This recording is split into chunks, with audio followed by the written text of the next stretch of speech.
sehingga sulsel bar. Nah, makanya saya telepon kemarin, saya masih di Bone, bisa enggak kalau misalkan untuk kali ini saya mestinya minta tolong. Saya mungkin membawakan tausiahnya jam 2 pas 5 menitnya berdoa. Kenapa? Saya bilang dari awal, meskipun sampai jam 3 tidak bakalan selesai juga. Karena secara detail. Yang kedua, ini kan ibu-ibu majelis taklim saya tahu kapan bisa saya lanjutkan. Nah, begitu. Bisa ya? Iya, karena selama ini juga kan saya ceramah, tidak pernah saya mau perhitungan. Mana ada ceramah dari jam 4 sampai jam 6? Betul tidak? Saya tanya Ki, ada orang mau begitu? Saya kan selama ini ceramahnya hampir 2 jam selalu setiap majelis taklim. Kenapa? Memang saya nawain hukum, memang mau dakwah. Banyak kok di luar sana begitu. Tetapi khusus saya pribadi, memang selama ini saya tidak pernah. Kalau sebelum 1 jam saya berhenti, itu kan tidak. Selama ibu-ibu masih membutuhkan ilmu itu dan ada waktu, saya pasti luangkan. Makanya saya bilang, baru kali ini baru saya minta izin. Ini ibarat suami istri. Kalau istri minta izin, gampang sekali pergi arisan. Tetapi giliran suami yang minta izin pergi arisan, itu susah sekali. Baik. Saya mulai ya dari awal. Subhanalladzi asra bi'abdihi. Salah satu alasannya Bapak Ibu, kenapa pada saat kita ruku kalimatnya adalah subhana rabbiyal azimi, tetapi di saat sujud itu subhana rabbiyal a'la, makanya kalimat redaksi awalnya tentang Isra dan Mi'raj itu diawali dengan kalimat subhana. Ada berapa zikir setelah salat Bapak Ibu? Ada 3. Subhanallah, alhamdulillah, Allahu akbar. Berapa semuanya jumlahnya? 3. Berapa kali dibaca? 33 kali 3 99, berarti sama dengan Asmaul Husna yang tadi dipimpin oleh ibu-ibu dari Islam. Ketemu minta? Jarang orang bahas. Sekarang 99 Asmaul Husna itu Bapak Ibu, itulah zikir. Itu kenapa 33? Coba kita lihat peristiwa Isra dan Mi'raj. Ini surah yang keberapa? Surah Al-Isra itu surah yang keberapa? Ada yang tahu? Nah, berapa? Nah, gini. Ibu siapa lagi namanya? Ibu Kiki. Nah, Ibu Kiki ini Masya Allah, luar biasa tadi caranya menerjemahkan Al-Quran. Kayak kurasa di televisi. Iya. Kalau di televisi biasa, karena lagi rekaman, kemudian lagi siap siaga. Ini tidak, lagi gendong anak. Aku berlindung kepada Allah. Saya perhatikan meskipun dia sembunyi dari godaan syaitan. Aku yang lagi godongan anak. Masya Allah. Luar biasa ya. Jadi ini surah Isra, surah yang ke-17. Kenapa Ibu Kiki tahu? Karena dia yang baca. Kita tidak tahu. Surah 17, juz berapa? Juz 15. 17 di situ Bapak Ibu, itu sholat yang kita laksanakan sehari semalam. 17 rakaat, 5 waktu terdiri dari 17 rakaat. Jadi tidak sembarang surah itu disimpan di bagian surah ke-17. Juznya ada berapa? Juz berapa ini surah Al-Isra? Juz 15. Apa itu 15? Di dalam Al-Quran terdiri ada 15 ayat tentang ayat-ayat as-sajadah.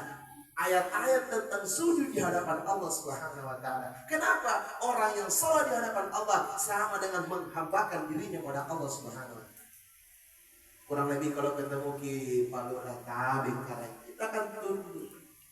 Kalau sama Palura saja kita tunduk, apalagi Allah. Kalau sama komandannya komandan tabing komandan. Siap tidak. Beliau ini kalau di luar beliau yang didengarkan. Tapi kalau pulang di rumahnya, ya terus dengan istrinya. Kalau di luar 01, menerima jadi 20. Ayo Bapak Ibu yang kaya, kita di Palura ini. Ayo Bapak Ibu yang kaya dihormati. Jadi subhanallah itu semua sejarah-sejarah yang tersirat. Dan ternyata menurut dalam kitabnya Asy-Syahrawi, kalimat subhana, jadi kalau ada ayat suci Al-Quran di awal dengan kalimat subhana, itu tandanya original. Jadi kalau misalkan ibu BKMT, ibu lurah, ibu KMT Porong. Siapa lagi namanya? Belum kita. Ibu Jenny, di cocok ini. Saya belum hafal karena jarang kena undang. Coba sering. Pasti gua hafal. Ibu ini kode juga sekalian. Ibu Jenny, ya, cantiknya tidak menggunakan make up. Maka di saat siapa saja yang memandang Ibu Haji ini, maka kalimatnya adalah Subhanallah. Kenapa Subhanallah? Karena cantiknya original. Ini kalau di bahasa manusiakan, karena waktu di Masjid Istiqlal kalimatnya profesor mengatakan, marilah kita sama-sama berusaha untuk membumikan bahasa langit.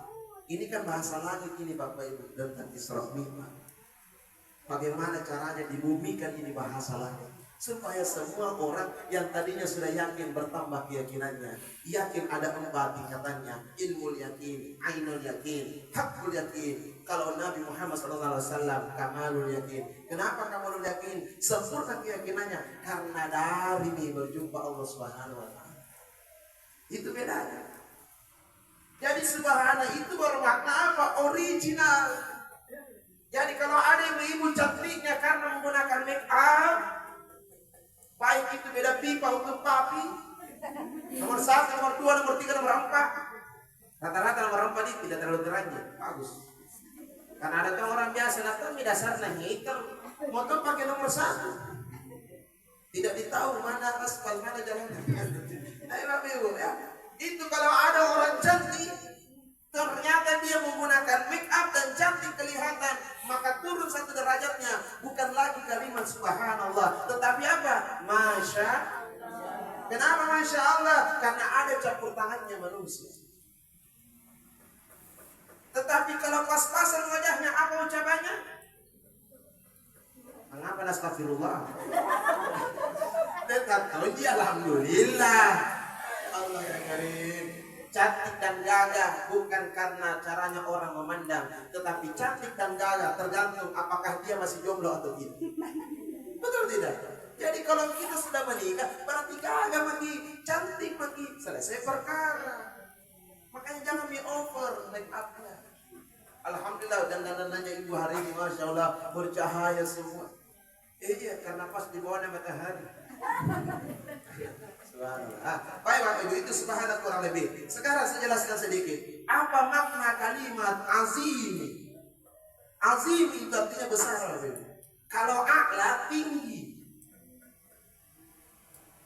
Apa bedanya? Kalau azim itulah makna Bapak Ibu. Masjidil Haram ilal Masjidil Aqsa.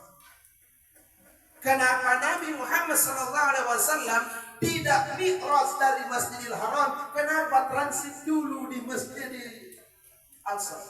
Itu kan Palestina kan jauh Bapak Ibu.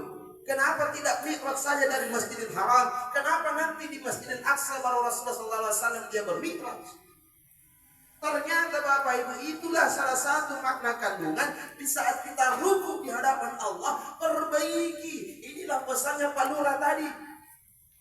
Perbaiki tali silaturahmi Bapak Ibu. Apalagi momen Ramadan, banyak orang sekali. Banyak ibu-ibu kalau ditanya terus berapa nih? Berapa kali maki hatam? Alhamdulillah saya kalau Ramadan 7 kali ke hatam. Ternyata secara dicek 7 juga bomeknya. Tidak bagus Bapak Ibu. Salat itu mengajarkan kita apa? Inna salata tanha 'anil fahsya'i wal munkar. Salat itu dapat mencegah dari perbuatan keji dan munkar. Tetapi angapa jaya kita orang sambayang? Mega nito macam sambayang, tetapi dia magello atina. Antra kiatia. Angapa? Nasaba dia pinapahero agay sina rasulai sambayang asambayang. Jadi harus dicampur di hutan. Siapa tahu ada orang bugis di sini, bisa kajuan apa? Pencaleman mau ngomong, coba. Bugis banget, oh. Yang tidak tahu saya bugis, angan-angan. Kan dicampur di bahasa Makassar. Ya enak tau gitu kalau bahasa daerah tuh dipakai sedikit. Tanya Bapak Ibu. Jadi mohon maaf, makna intisari dari sholat itu justru mempererat tali silaturahmi kita. Karena setiap kita sholat, kita tidak tahu sebentar pun sampai terima sikika atau diterima lata. Kita tidak tahu Bapak Ibu, siapa nanti yang berada di sebelah kanan, siapa nanti yang berada di sebelah kiri. Betul tidak? Segala macam, tidak ada syarat bahwa di sebelah kiri harus palura, di sebelah kanan harus komandan. Tidak ada peristiwa begitu Bapak Ibu. Pokoknya punah sampai ki mana mau kata di lurah, punah terlambat amas untuk saya. Tidak boleh di kanan, tapi masih gitu enak ke lurah. Pokoknya Pak Imam, enak boleh Bapak Ibu.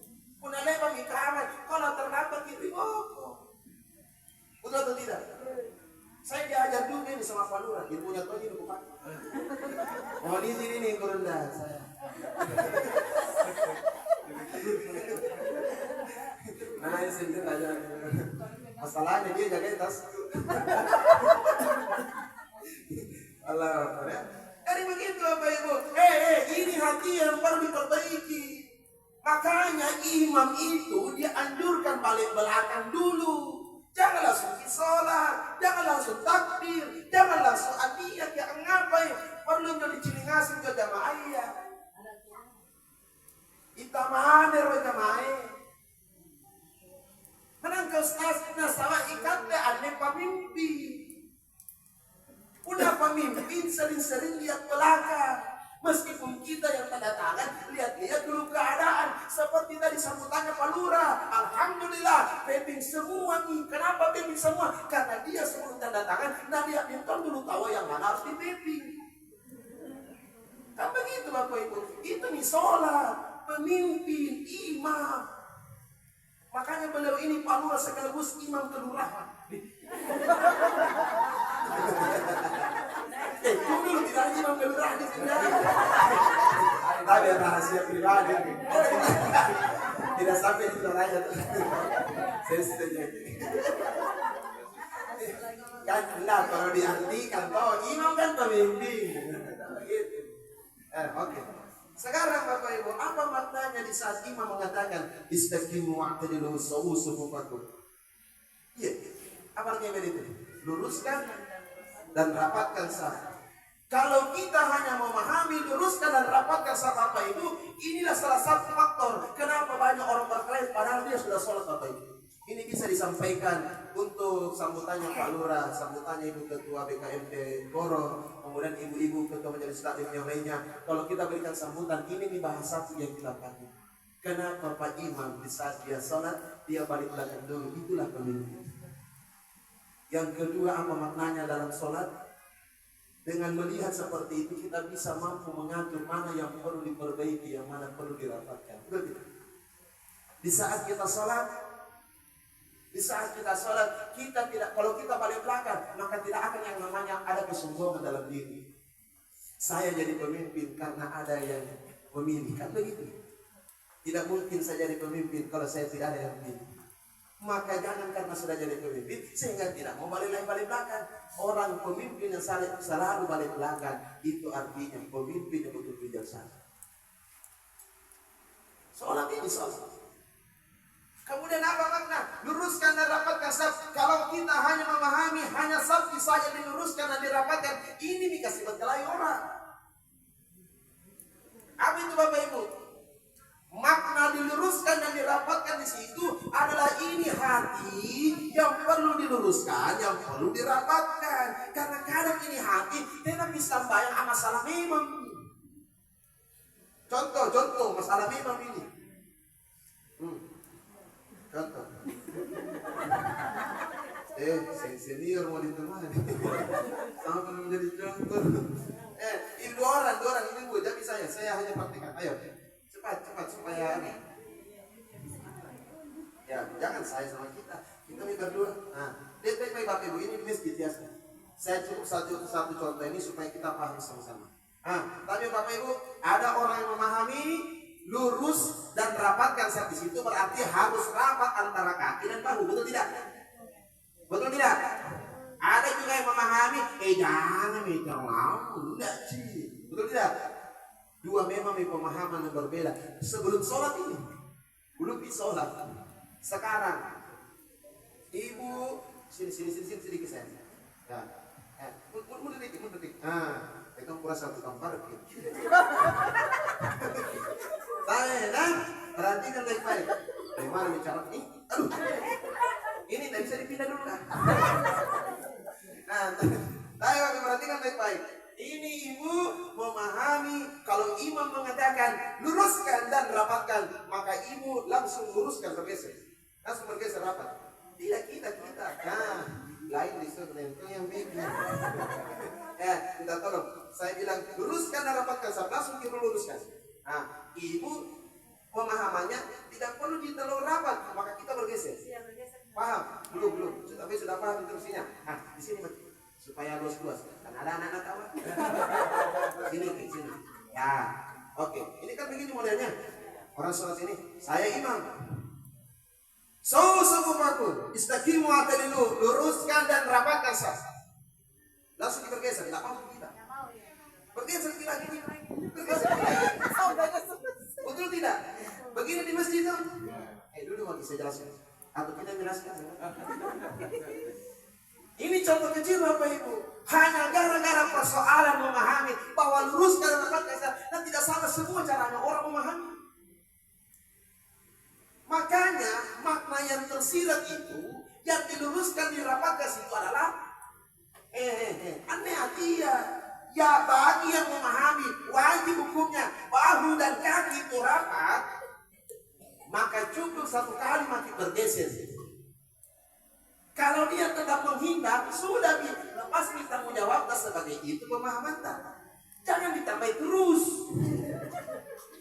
Kapan di sholat? Bagaimana kalau misalkan mantan preman di samping? Bergeser lagi. Oh, tak kalah ninja itu gini kan juga itu. Atau preman? Apa nak tahu kan? Ini satu kasuistik tapi. Makanya saya bilang perbaiki ini hati Masjidil Haram dan Masjidil Aqsa. Yang saya maksud perbaiki hati ini bukan hanya antar sesama ibu-ibu, perbaiki hati dan juga antar sesama pemimpin, perbaiki juga hati kita sesama imam, perbaiki hati kita juga sama cleaning service, perbaiki juga tanpa apapun itu Bapak Ibu, semua profesi, semua pekerjaan harus kita sama di hadapan manusia, karena kalau kita di hadapan Allah tidak ada pembedaan. Yang membedakan kita adalah takwa. Harus hormati ustaz, hargai ustaz. Seperti kalau dia pulang, alhamdulillah di sini selalu tahu nak bawakan kak kue kamu. Itu namanya pelayanan. Iya, kalau tidak ada usahakan. Pelayanan Bapak Ibu, jangan lihat umurnya seseorang, lihat apa yang dia bawa. Kalau umur mau dilihat, tidak bakalan mungkin kita begini Bapak Ibu konsepnya. 1000 ustadz kita dengar, 1000 kiai kita dengar, 1000 ulama kita dengar terceramanya, tetapi kapan Bapak Ibu tidak mampu menceramai diri sendiri, tidak bakalan sulit kita untuk mengamalkan segala amal ibadah. Kenapa? Tidak mampu mendakwai diri sendiri. Orang yang paling pandai mensyukuri dengan cara mendakwai dirinya sendiri, maka itulah muhasabah yang terbaik. Kenapa? Kalau kita menggurui diri sendiri, itu artinya apa? Kita akan selalu melihat kekurangan kita, dan segala kelebihan itu akan hilang dengan sendirinya. Betul tidak? Masjidil Haram ila Masjidil Aqsa. Seakan-akan Allah mau mengatakan kepada Rasulullah dan kita ini semua, Nabi saja yang sudah masuk, dijamin masuk surga, tetapi tetap pergi Allah bilang transit dulu. Maksudnya apa? Makanya silaturahmi di situ dimaknai karena waktu di Masjidil Aqsa, Rasulullah SAW pimpin sholat bersama para nabi dan rasul itu tidak ada itu istilah senior dan junior. Karena kalau dari nabi dan rasul, Nabi Muhammad ini paling junior. Karena dia nabi yang ke-25. Semua nabi dan rasul mulai dari Sayyidina Adam alaihissalam sampai Nabi Isa alaihissalam, semuanya itu pernah bermikraj, tapi yang mikraj hanya adalah ruhnya. Satu-satunya yang bermikraj dengan badannya, dengan jasmaninya, hanya baginda Rasulullah SAW. Makanya maknanya di situ bi'abdihi bermakna bukan hanya ruhnya Nabi, tetapi dengan jasmaninya Rasulullah SAW diperjalankan oleh Allah Ta'ala. Kemudian apa lagi Bapak Ibu? Nah, jadi pada saat itu Rasulullah SAW kuliah. Ini bahasa aku, ini bahasa dunia kan. Jadi Nabi itu kuliah dalam satu malam. Dia dapat gelar dalam kalimat ayat itu al-laili. Al-laili kan artinya malam. Satu malam. Ada yang bilang seperdua malam. Allahu a'lam. Yang penting bukan di siang. Jadi peristiwa itu kenapa malam kejadiannya? Kenapa bukan pagi? Kenapa bukan siang? Kenapa bukan sore? Ya. Kenapa sih harus malam itu? Ternyata Bapak Ibu, tempat istajabnya doa yang terbaik itulah bangun tengah malam. Makanya maqaman mahmuda, dirikanlah yang namanya sholat tahajud Bapak Ibu. Karena mungkin ada orang bisa tahajud, tapi mungkin nanti Ramadan 10 malam terakhir, ya mungkin begitu. Tapi di luar daripada Ramadan tak lupa bisa, ya begitu lah. Makanya orang itu tarbiyah. Jadi Rasulullah SAW Bapak Ibu, Nabi Muhammad pada saat Masjidil Haram dan Masjidil Aqsa itu nih S1-nya Nabi. S2-nya Nabi kapan? Pada saat dijemput oleh malaikat Jibril atas perintah Allah, ada namanya buruk. Nah contoh ini buruk. Ini buruk tabet, tabet, boleh saya pinjam ini bu? Boleh saya pinjam? Isinya semua.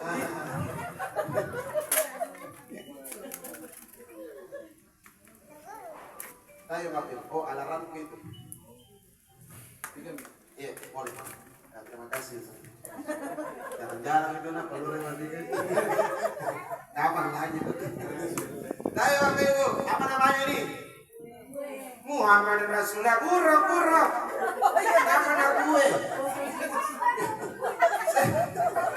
Dari awal saya bilang contoh. Ini lagi dah.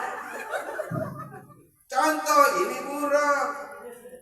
Apa namanya ini? Ya sekarang dulu sudah sama-sama kita jadi orang gila.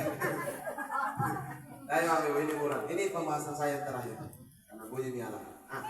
Ini buruk Bapak Ibu, ternyata buruk itu adalah binatang.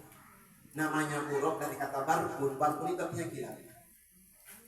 Ada ulama mengatakan begini, andai kata ada yang lebih cepat daripada kilat, maka namanya bukan buruk. Cuman karena kehabisan kosakata, kehabisan contoh. Saya tanya, apa lebih cepat daripada kilat? Ada? Tidak ada gitu? Karena tidak ada, dicari yang paling cepat selain kilat tidak ada, makanya diberi nama baru kilat. Andai kata masih ada di atasnya, bukan buruk namanya. Karena kecepatannya di buruk Bapak Ibu lebih cepat daripada kedipan mata Bapak Ibu. Coba kita berkedip, 1, 2, 3 berkedip. Pada saat tertutup mata kita.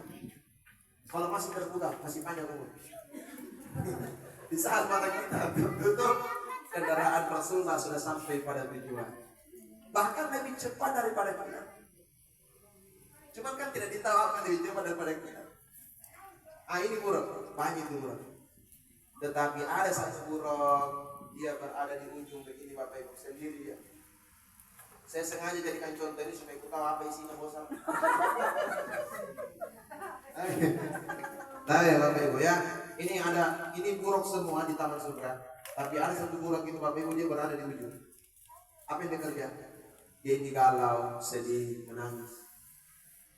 Heran malaikat Jibril. Setiap kali saya bolak-balik langit bumi, kenapa ini ada buruk? Dia itu selalu menyendiri. Kurang lebih bahasanya ibu-ibu sekarang antilau.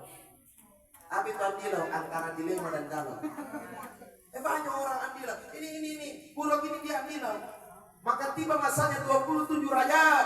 Menurut ulama yang masyhur, saya tidak berdebat antara apakah bukan 27 rajab atau bukan. Bukan itu yang dipersoalkan. Intinya pernah kejadian. Tapi kita ambil saja yang masyhurnya 27 rajab tiba masanya. Malaikat Jibril diutus oleh Allah. Berapa Bapak Ibu, 27 rajab pada saat itu malaikat Jibril diutus oleh Allah. Untuk apa? Untuk pergi ke dunia, untuk menjemput baginda Rasulullah SAW sang kekasihnya Allah Subhanahu Wa Taala. Tetapi apa kata Allah? Kalau kamu jemput kekasihku, jangan pakai kendaraan yang biasa. pakailah kendaraan terbaik yang saya miliki. Makanya buruk yang itu. Jadi tiba masanya ini malaikat Jibril, dia temuilah ini buruk. Dia bertanya sama ini buruk yang andilau antara dilema dan galau. Dia bilang, sebelum kita sama-sama pergi jemput Rasulullah, pertanyaannya, saya lihat kamu ini setiap saya bolak-balik langit bumi, kenapa saya lihat kamu ini galau, sedih, jarang berbaur dengan teman-temanmu? Apa kata ini buruk? Semenjak aku mendengar kalimat Allah, bahwa Allah memberikan saya amanah, akan ada masanya nanti saya diutus oleh Allah bersamamu Jibril untuk menjemput sang kekasihnya di dunia kitab Allah Subhanahu wa taala. Berarti dia galau karena menanti untuk bertemu dengan Rasulullah sallallahu alaihi wasallam. Apa kesimpulannya nih Bapak Ibu? Apa maksudnya? Kalau binatang saja rindu ingin berjumpa Rasulullah, masa kita ini manusia tidak ada kata rindu kepada Rasulullah SAW. Pertanyaannya, kalau kita rindu, berapa kali kita berselawat dalam sehari semua? Itu pertanyaannya. Itu gunanya sholat.